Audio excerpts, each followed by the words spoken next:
Hello and welcome to the 8 News Real Talk Show. I'm Tannock, Blair, the digital executive producer here at the station, and with me as my co-host is Julia Broberg, digital producer. So we decided to do the show after some somewhat success, if we can call it that, with our Oscars preview and recap show. And we figured we had so much fun, why not come back to the studio and do something else movie-related? Let's maybe do some reviews. And it just so happened that this weekend, Mickey 17 came out, the new film from prolific South Korean filmmaker Bong Joon-Ho. And I figured we could maybe start spoiler-free, and then we can dive deeper into it after we've given our recommendations to the people. So, sounds good to me. Do you want to start? Sure. What did you think of Mickey 17? My spoiler-free review, I would give it a 4 out of 5 stars. I enjoyed it. And it wasn't one of those where, like, I knew if I was going to enjoy it in the first 15 minutes. Like, you know those movies where you go into it and within the tone of, like, the first 15 minutes, you know whether you're going to like it or not. It kind of, like, shifted throughout the movie for me. So it was one of those. But it was good. I enjoyed it. What about you? Had you seen, like, Snowpiercer or... Yeah, I've seen... The other Bong Joon-Ho movies that I've seen Snowpiercer, Memories of a Murder, Parasite. I think those are the main. Yeah, I mean... and Okja. Yes. And I think it is, like, important to contextualize the film within the fact that it's coming out after Best Picture winner Parasite, one of the best films in the last, 2 decades. Just Agreed. An incredible film. And so I do not envy Bong Joon-Ho with the pressure that comes from that, but maybe he had a bit more creative freedom. It certainly feels like this is perhaps his biggest budget film. It feels like that. But I really thought it was, in terms of tone and sort of themes and what it was going for, it felt like Snowpiercer meets Okja. Yeah. And we'll get into the specifics of where those two inspirations sort of come from, but I think if you're a fan of his earlier sci-fi work and his earlier English language films, then this fits right in with those, and I absolutely recommend it for that. I wouldn't go quite as high as a 4. I'm going to be giving it a 3 out of 5, and we can talk about some reasons for that. But if any of this looks interesting to you, or you're a fan of sort of offbeat humor, and sci-fi that is completely original, then I couldn't recommend this more. I think people should definitely go see it. All right, Agreed. Spoiler free. Over. Consider it spoilers from this point forward. Done. Spoilers left and right. So let's talk about some specifics as to what we loved about Mickey 17. Why don't you go first? What did you like? What gave it that 4-star for you? I've just always, and I appreciate you contextualizing this movie, but I also think it's important to look at his movies in the context of all the other movies that he's done, especially in terms of how he approaches social commentary, and stuff like that. But I also think each of his films stand alone very well, and that's something that I always enjoy about him. But what I really like is the scale of his movies, and I like his world building a lot. But I like his ability to look at philosophical ideas as well as social commentary, as well as do a love story that's meaningful. And the fact that he can do all of it in one movie is always very entertaining to me. Yeah, that's definitely his style. Is so much is coming at you and so many different ideas, and not just thematic ideas, but aesthetic ideas and different moments for humor and incredibly offbeat and weird sort of characters throughout. I think that's sort of emblematic of South Korean cinema as a whole. I think it's always been sort of the bread and butter of Korean films that you can't really place a genre on them. They refuse to be defined by a genre, even especially films like Parasite or Park Chan-wook's Old Boy and things. Memories of a Murder is maybe a little bit more, feels like it fits into a crime thriller mystery film, but it's just so funny and so Yeah. like, which is The drop kicks. Yeah. Just the little things like that. Like, yeah, the was sudden awesome. ways in which like humor finds a place in a scene that feels like it shouldn't work, but it just absolutely does is definitely part of that, you know, tradition of Korean cinema. And I think Bong Joon-Ho, of all of them, has also carved out his own niche of that weird kind of almost like operatic sort of thing. I always point to Tilda Swinton's particular roles in his films in Snowpiercer and Okja, and I think that's sort of where Mark Ruffalo and Toni Collette's characters are going in this film for sure. that's what I like made a note. He really likes those oafy buffoon leaders with teeth that are too big for their mouths. That is Mark Ruffalo and Tilda Swinton in their respective roles. But yeah. Yeah, and it's broad, obvious sort of political satire. It's not like it's not nuanced, or maybe it is nuanced, but it's not ambiguous, or it's not subtle. No, there's no subtlety. Yeah. Mark Ruffalo hits one of these in the movie, which is very emblematic of, but literally he hits that like 10 minutes in, and I was like, the Leonardo DiCaprio, I like knew what it was, but like just going like that, I was like, yeah. So I think Mickey 17 certainly fits with that. And what I said earlier about this feeling like the sort of love child of Snowpiercer and Okja, and it's interesting you said that he builds really expansive worlds, because Snowpiercer takes place on a train, which sounds like it would be very constricting in terms of space, but it's an enormous train with like an entire class system and this post-apocalyptic thing. A very similar thing is going on here with Mickey 17, where it's, you know, it's mostly all taking place on a spaceship, with the exception of a couple of scenes on the planet of Nilfheim. Yes. Yeah, I just wanted to double check I had that. And yeah, it's he definitely has a way of making small spaces feel huge, and like the world building, the textures and the details in the world building is what makes it feel so big. You're able to envision what's on the outside of the main space that we're confined to, at least for me. Yeah, we see very little of the planet Earth, but there's so much you can infer based on the conditions and the desperation that Mickey, Robert Pattinson's character, is in to make the decision to become an expendable. This is not the Stallone, Arnold Schwarzenegger. I'm the best, strongest, most important dude. No, it's like I'm gonna die over and over and over again. And be replaced. I think the Okja and Snowpiercer influences, like I said, Snowpiercer gets the post-apocalyptic, more nihilistic sort of perspective that this also has, like the post-capitalist criticisms there, and then Okja is more of like, it has that post-capitalism stuff in it as well, but it's more about environmental things and our relationship to nature and other animals and things, and that's definitely becomes a bigger part towards the second half of this film, when the creepers, as the alien race is called, start to play a bigger role. Who are just sweet little fuzzy babies that I So love. cute. And did you see the plushies? There's like plushies that were made of them, and I need them expeditiously. Like, I need those. Yeah, there's like little stuffed animals that they made of the creepers. That's awesome. Little baby creepers. I will say, yeah. Since I recently watched Starship Troopers for the first time, I'd be remiss if I didn't make the comparison that I love a misunderstood bug-infested planet, and I love the story of like going to the bug planet and trying to make friends with the bugs. True. This is like Starship Troopers, but with a happy ending. And that's what I'm here to talk about. Mainly its connections to Starship Troopers, the lack of Michael Ironside in this film. No, we were just talking about.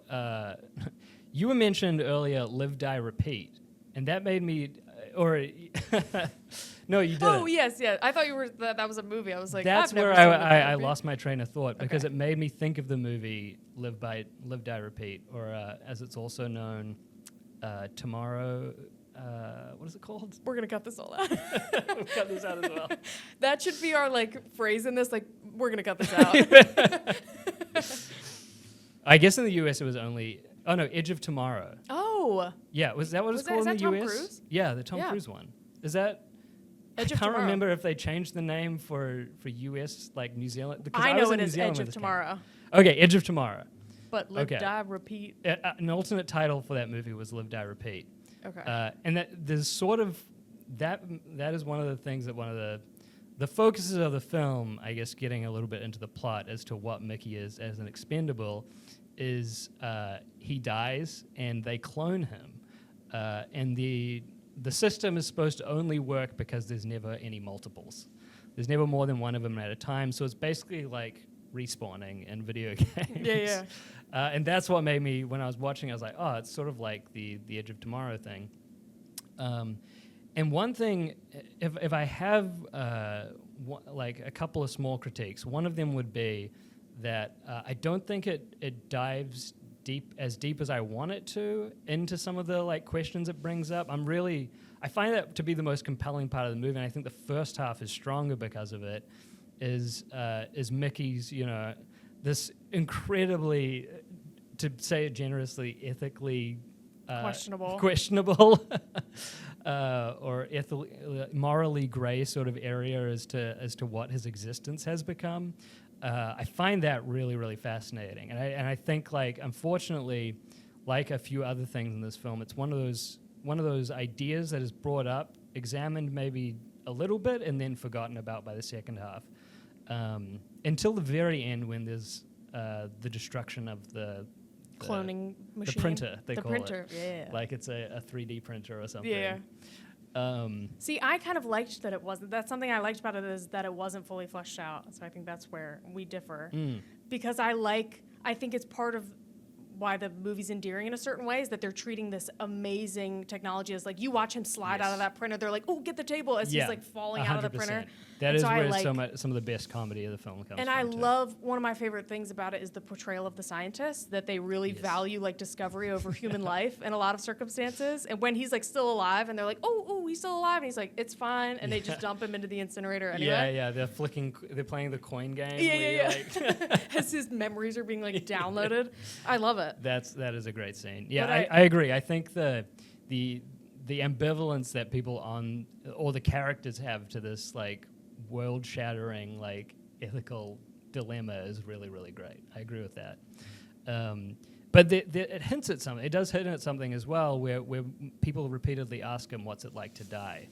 And you see, like, the pain sort of cross his face. And this is one of those aspects of Pattinson's performance that is, a little cartoonish, but appropriately so for the film he's in and for, like, the type of movies that Bong Joon-Ho likes to make. But he's putting on a voice. He's, like, a very sort of affable, like a likable, perhaps, like, warm-hearted, but ultimately, like, pathetic. He's like a himbo kind of. Yeah, but and he's also like a pathetic loser at the same time.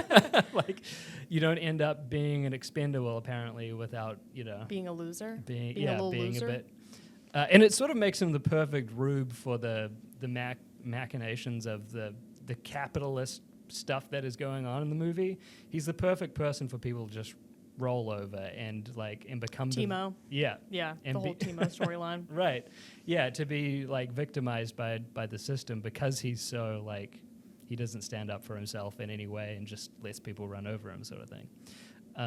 Until Mickey 18 comes around. Yes, yeah, and that's interesting because it seems like up until that point when he's being cloned, there isn't, like, major changes in his personality, at least not what's shown in that first montage. It's not shown in the montage, but, like, he references it in terms of Nasha, like, noticing. He says that, like, 6 and 5 were different. Or like Nasha tells him that she likes this version of him, or, like, Blob was like this. But no, it's never really, like, you don't see it until it gets to 18. Yeah, and it's just, 18 is a psychopath. Complete psychopath. Yeah. Like, actually a psychopath, yeah. Yeah. Who becomes heroic in the end with sort of martyrdom. Yeah. I guess I kind of want to get to the end because I think the end. You're like, I want to wrap this up. Yeah. No, there's so much I want to talk about, but the end is also where the sort of pacing gets a little laborious. I think that scene where they're, like, imprisoned in the cages and they're trying to run through this long, funny gag of Stephen Yeun's character's got to chop him up with a chainsaw in order to... For the loan collector? For the loan shark, yeah. It's and that scene goes on for a long time to set up the joke sort of thing. And the pacing slows down. I also think the the way that they decide to have the climax on this ecological colonialism story, which isn't necessarily the focus of that first half. It becomes the focus of the second half is the creepers and like basically how they're unfairly their planet is being invaded basically, and the dictator and their characters. Babies are being slaughtered. Right. Yeah. Right. But one of my, like you mentioned that long scene that messes up the pacing, that was one of my critiques of the movie. I didn't really like the Timo storyline. Like, I appreciated his performance, but I just didn't, I feel like it dragged it out longer than it, like, I understand the importance of it. It's the reason they go to the planet. It's the reason he becomes an expendable, et cetera, et cetera. But I don't know, like, I agree with you. It messed up the pacing, and I was just like... There's a lot of moments in the film, and I have a bit of a theory as to, like, maybe where the movie went wrong in my mind, because it feels like some things are plot lines are dropped entirely or they're rushed towards the end. I have a bit of a theory that this was like the original cut intended for this film was like 3 hours long or something, and we are getting like deep into spoilers here, but that moment at the end where it's like a dream where he sees Toni Collette. I think lost in the sauce, if you will. Yeah, the sauce, which is a great running joke as well. That feels like it's an entire scene that wasn't supposed to be a dream. That was like plot relevant. That like Mark Ruffalo's character and her character were also apparently not expendable. Well, I guess they had been printed as well or cloned. It makes sense that somebody in the higher social class would have copies of them available to like reprint in case they die. Like if you have that technology, who's to say that's the only printer? Who's to say he's the only one that's had his memories downloaded? Yeah, because that scene feels really weird as a dream sequence as it sits in the film. And I think other stuff with Steven Yeun's character, I think there was maybe more... a bit more plot, sort of a more fleshed out plot for the loan shark part, because that also gets wrapped up really quickly in that end montage where like Steven Yeun just fights the guy and wins. Yeah, and it's like, okay, and what does that mean? And they're like, anyway, that happened. And he does it in his little voice. He's like, anyway, so that happened. Yeah, and exactly. Like, what? You're like, what do you mean? There's lots of moments like that, and some of that stuff feels intentional. Like I think the opening montage before this is one of those movies that has a late title card pop up, which I love whenever that happens in a movie. And I want to talk about that more in detail. Yeah, later. and it's really well done in this, where it's like a long montage thing of like we see all of the different ways in which he's died. We see like how he got there and became an expendable in the first place, where his relationship with Nasha started, like all of that stuff. I think maybe that stuff was supposed to be longer scenes as well, but it kind of works being cut down as a montage. I think the later half of stuff, there's other things that don't work that have clearly been, it feels like full scenes, or I can't remember the name of the character, but the other female character who's also a soldier. Oh, yeah. There's a whole romance subplot with them that just gets dropped and forgotten about. And never addressed again. I was like, they wronged the bisexuals. They made the bisexual a cop. They made the bisexual a cop snitch. Like, the person I saw it with, who was another coworker of ours, I was like, that's wrong. On International Women's Day, that's wrong. Bong, how dare you? Literally, when she was like, I'm going to go tell, I was like, no. I was like, make her be cool. Yeah. So, like, that's another thing. That's just another example of, like, all of these different plot lines that don't ever seem to go anywhere. They're setting up something, and they're having a cumulative effect when they're all, I can see what he's going for, where like he's putting so many different ideas down, and if he could reach natural conclusions with all of those ideas and make them fit together in a more cohesive way, I think this would be a really, really great film. But because it doesn't, and because for whatever reason, like I said, I think that like not even studio execs, maybe Bong himself just sort of got cold feet about the whole idea of trying to sell this sort of like sci-fi comedy, which has a sort of energy to it as a 3 hour like big thing. Like he probably came off now I'm just really getting into like complete speculation, like tinfoil You're hat like, thing. he came out of Editing Bay. I know this. He came out of Editing But Bay. he and came was like, off of Parasite with so much, like filmmaking political capital, whatever you want to call it, Yeah. where, he could make whatever he wanted. And he had a big studio, Warner Brothers behind him. And I think he had grander ambitions than what we ended up getting. And yeah, whether it was studio interference or just him, I've seen conflicting things, but I think he came out and said he did have final cut on the film. So, but yeah, there's an aspect of it that feels like this isn't whatever he planned or whatever was on the page is not quite what we got in the end. And that's where a lot of my criticism, or where it comes down to a 3 for me, because there is so much great stuff in there and so much great like creativity. It just doesn't all come together in a satisfying way. Yeah. In my opinion. But I thought it had a strong start. Like going back to the first opening, like 20-minute montage before the title card, I loved. I love the dichotomy of they're showing this desperation of Robert Pattinson. They're showing the society in shambles. But then it's... And the Macron business. and his failing Macron business, yes. It's going to be bigger than burgers. As we've all been... It's funny. It's a funny movie. Yeah. But they're showing the society that's in shambles, but then they're also showing this beautiful blossoming of a love story between Nasha and Mickey. And I thought that was really well done, and I loved seeing that. And I think it just speaks to, I always love when movies are able to be like, love finds a way. Even in these times where we're in a dystopia, food is being rationed out, people are dying and being reprinted, love is always going to find a way to, and hope is always going to find a way to get in there. Yeah. And I I agree with that. I think the reason that works, in my opinion, is entirely on the performances of both of them too, because 100%. I think the script or the plotting of them, it's kind of weird. People have compared it to Challenges. There's a Challenges moment. We were going to get there. In this movie. Yeah. Which I'm assuming that you would enjoy because you loved Challengers. I love Challenges. That's true. It's Challengers, but but both boys are Robert Pattinson. Yes, yeah. But Challenges works so much better in the ambiguity. Bong Joon-Ho doesn't deal in subtlety, as we mentioned before. So it seems like when that scene happens and she's sort of like coaxing him into doing something he doesn't look comfortable about, you're sort of like, is this a bad person? Is this not actually a good character?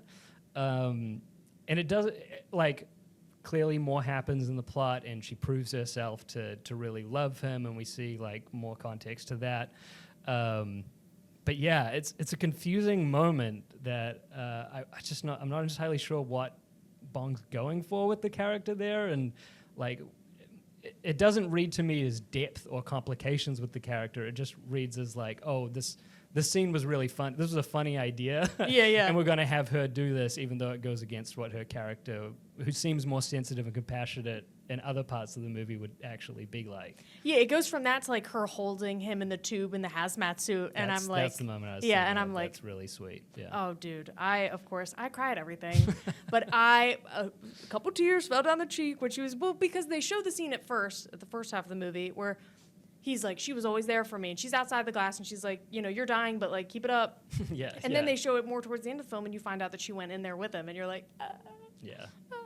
Yeah, there's an interesting thing with her and Mickey 18, where they're violent characters at heart. They're aggressive, violent characters, but they're, I guess that they fight for righteous reasons, so to speak. They fight for the little guys that won't fight, like underdogs. 17 and the creepers and things.